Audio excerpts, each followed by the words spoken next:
Hindi pa man nakakaisang linggo pero pinuputakti na agad ng bashers ang tahanang pinakamasaya ng Television and Production Exponents Incorporated na ipinalit matapos silang matalo sa kaso ng Itbulaga trademark sa Tito, Vic at Joey.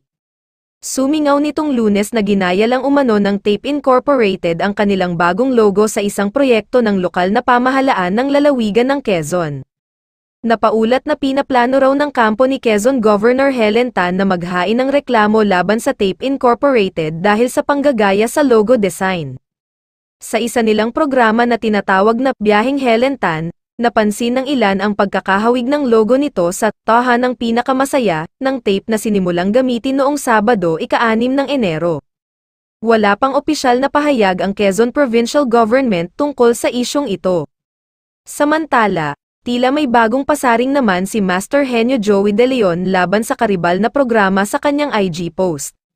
Dito ay makikita ang larawan na may hawak siyang lobster at may caption na, "Itbulaga, tanghali ang pinakamasarap." Noong Biyernes, inilabas ng Marikina Regional Trial Court ang kanilang desisyon pabor sa petisyon ng TVJ kung saan inutusan nila ang tape na itigil na ang paggamit ng Itbulaga sa kanilang show sa GMA7. Nang hinga ng pahayag ni Abante Showbiz Editor June Lalin, pinaliwanag ni Attorney Maggie Abraham Garduque ng Tape Incorporated na generic ang logo ng show nila sa GMA7. Nais muna ni Attorney Garduque na makita ang logo ng Quezon Province LGU bago magbigay ng karagdagang komento.